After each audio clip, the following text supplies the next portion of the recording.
یہ آج سے تقریباً 30 سال پہلے کا واقعہ ہے جو میرے ساتھ پیش آیا تھا۔ میں اپنی نوکری کے لیے سکھر آیا تھا۔ یہاں میرے ماموں رہتے تھے، تو کچھ دن میں ان کے گھر ٹھہر گیا کہ جب تک کہیں اور میرا رہنے کا بندوبست نہیں ہو جاتا۔ ماموں جان کے گھر میں کئی سالوں کے بعد آیا تھا۔ بچپن میں کبھی اماں جان کے ساتھ آیا کرتا تھا، ابھی کچھ دن ہی گزرے تھے، نئی نوکری تھی، میں اس میں الفالجے ہوا تھا۔ ایک رات کھانا کھا کر میں اپنے کمرے کی جانب بڑھا تو مجھے ایسا محسوس ہوا کوئی اوپر کی جانب گیا ہو، اور اوپر ایک کمرہ تھا جو بند پڑا تھا۔ ماموں نے مجھے پہلے دن ہی وہاں جانے سے منع کیا تھا، کیوں یہ نہیں بتایا تھا۔ میں نے بھی زیادہ نہ پوچھا، مگر اس وقت کون گیا ہوگا وہاں، یہ سوچ کر میں اوپر چلا گیا۔ کمرے کے باہر پہنچا تھا کہ اندرے سے مجھے کسی کے ہنسنے کی آواز آئی۔ دل باری طرح دھڑکا۔ فطری تجسس کے باعث میں نے دروازہ کھولا، اندر کوئی بھی نہیں تھا۔ میں نے نظر گھما کر چاروں جانب دیکھا، کمرہ عرصہ بند تھا۔ آوازوں کو اپنا وہم جان کر میں پلٹنے ہی لگا تھا کہ میری ممانی نے مجھے پیچھے سے پکارا۔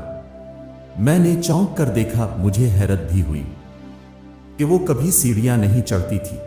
پھر اوپر، مگر انہوں نے کہا کہ مجھے اوپر آتے دیکھا تو میرے پیچھے چلی آئیں۔ مجھ سے پوچھا تو میں نے بتایا کہ مجھے لگا کوئی یہاں آیا ہے، دیکھنے چلا آیا۔ خیر میں ان کے ساتھ نیچے آنے لگا، ابھی 2-3 سیڑھیاں ہی آتاری ہوں گے کہ مجھے محسوس ہوا کہ کوئی میرے پیچھے پھر ہنسا ہو، مگر وہاں تو ممانی تھی۔ میں نے ڈرتے ڈرتے اپنی گردن گھمائی اور میرے ہوش الفاڑ گئے۔ میرے پیچھے ممانی کے بجائے ایک جھلسے ہوئے چہرے والی لڑکی کھڑی تھی جس کی آنکھیں سرخ تھیں۔ خوف سے میں سیڑھیوں سے نیچے گر پڑا۔ وہ آہستہ آہستہ میرے پاس آ رہی تھی، میری آواز حلق میں ہی رہ گئی تھی۔ بامشکل میں چیخا تو میری آواز پر ممانی اور ماموں اپنے کمرے سے بھاگے آئے۔ میری حالت بہت غیر ہو چکی تھی، میں نیم بے ہوشی میں تھا۔ ماموں شاید سمجھ چکے تھے مجھے کیا ہوا ہے، انہوں نے مجھ پر دم کیا اور اپنے کمرے میں لے گئے۔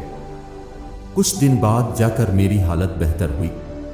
میں نے اس رات کا تمام حال کہہ سنایا تو ماموں نے بتایا کہ اوپر بند کمرے میں آصب ہیں، اس لیے وہاں کوئی نہیں جاتا، مگر وہ کسی کو نقصان نہیں پہنچاتے۔ تم نے شاید وہ دروازہ کھولا ہوگا، اس لیے تمہارے ساتھ ایسا ہوا۔